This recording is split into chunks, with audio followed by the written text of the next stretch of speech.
Hello and welcome.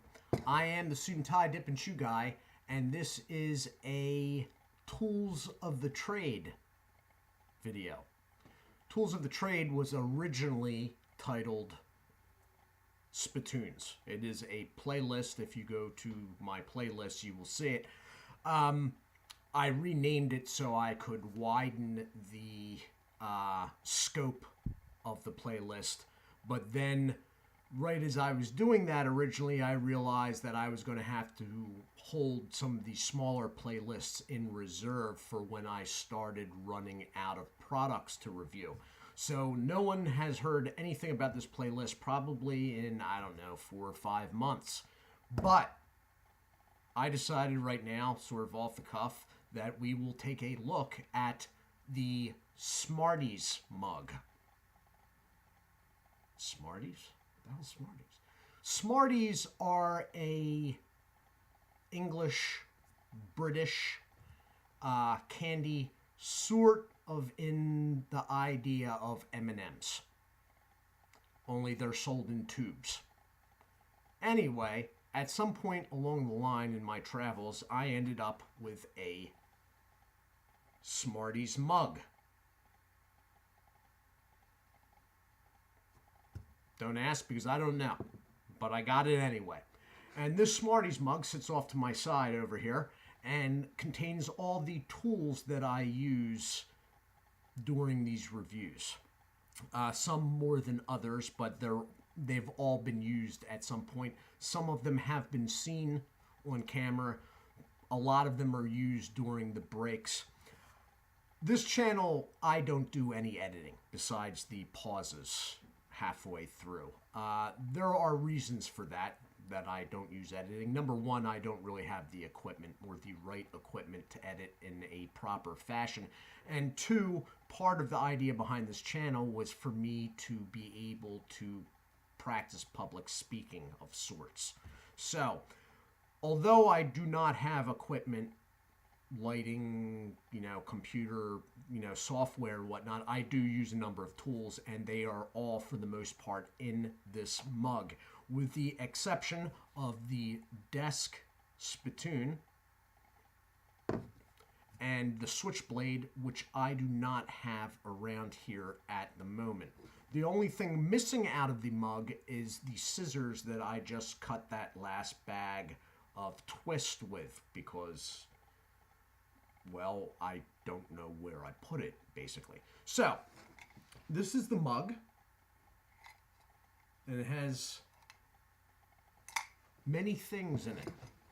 So, besides the switchblade, when I have had to be a little bit more surgical,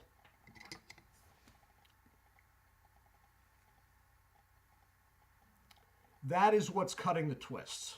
So I get a clean cut so we can see the filler leaf in them. This is well, you all know what this is. This is a much smaller version. It does take a little while to cut, but it makes the cuts incredibly clean, and so we can see the layering of the tobacco inside. All right. Then we have the magnifying glass. Now, it may be a comment on my age, but I am finding myself having to use this thing more and more. I may be actually having some nearsighted problems. Not quite sure about that point, but basically reading the labels for the information that I read. You know when I'm spinning the cans around, and you're like, how does he possibly know what the heck that said? That's how I know, because I go over everything before the videos begin. Then we have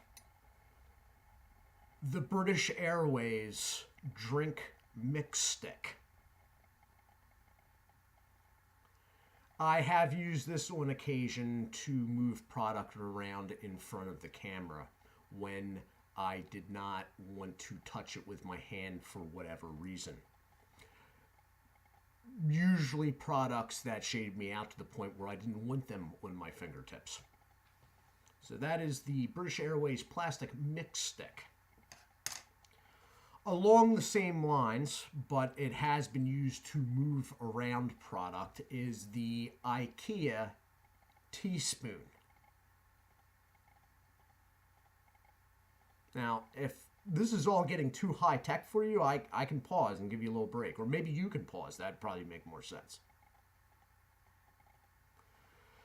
Then we have the 1 milliliter syringe without the actual pointy bit. I have rehydrated product numerous times or raised hydration levels. Off the top of my head, the raspberry nasal snuff that was mixed with the Copenhagen snuff. It is in the experiments playlist. I had to raise the moisture level up to have that adhere to the Copenhagen. So basically it is 1 milliliter marked out 1 through 10, and it is pinpoint. I do use this outside of videos too if I find a can of dip that I have forgotten about and has dried out a little bit too much to my liking. So this is very handy. You can use, before this, I used to use soda bottle caps, 2-liter bottle cap, halfway, 1 can of dip right in the middle. This just speeds up the process because you can drip all around. So there's that. Then we have the nasal snuff pouch filler scoop. This is a piece of paper. It's a thick piece of paper. It's quality paper. But basically, when using nasal snuff and putting it in snus pouches, this is cut to the exact size to put into the pouch. Did I mention it is a piece of paper?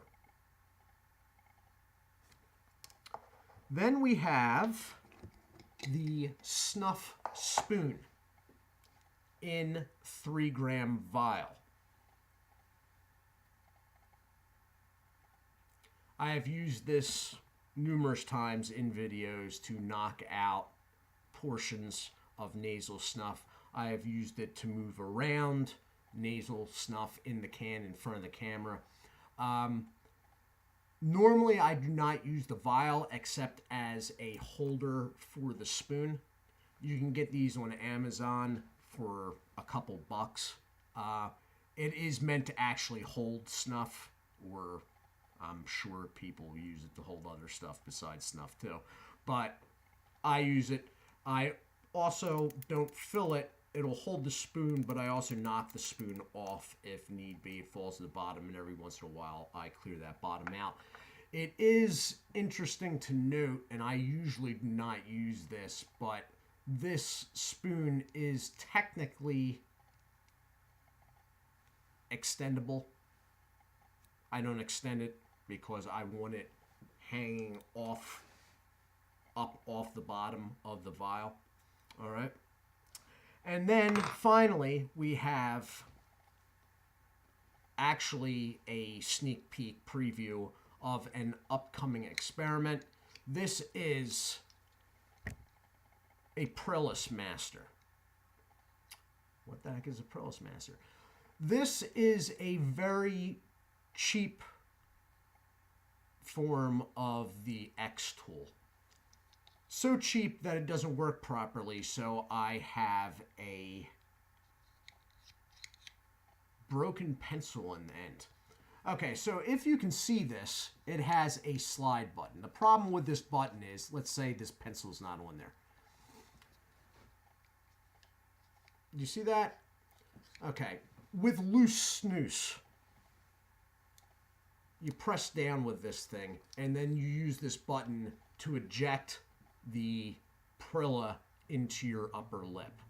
Unfortunately, this thing, as I said, is cheap because I wasn't going to put out the $40 and $20 shipping for an X tool. So when you put too much pressure on this button, it just jams it up, which is why I have added the pencil at the end. I am not planning on doing any loose snooze review anytime soon. This thing retailed a little under $5. I have picked this up. It is for an upcoming experiment on the experiments playlist. I am going to use this to dip the railroad mills. Yes, I am still absolutely caught up and fascinated with railroad mills. So I'm going to do an experiment coming up probably in the next few days that we use this to basically make a Prilla. It's about, that's how deep it is. And we will see if it is a delivery device for loose American sweet Scotch snuff, nasal snuff, or dipping snuff, depending where you are in the country. And we'll see if it works. And that's that. So this has been the contents, as high tech as they are, of the Smarties mug.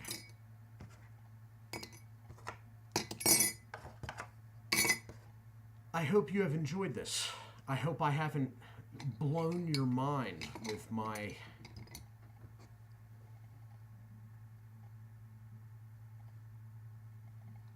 tech. This will now go off to the side of me. The Smarties mug has had its moment in the limelight, and it will now return to its spot next to my notebook with the names that I can never pronounce correctly. This has been an entry onto the playlist, Tools of the Trade. I am the Suit&Tie Dip&Chew Guy. I do hope you all are well, and as always, God bless.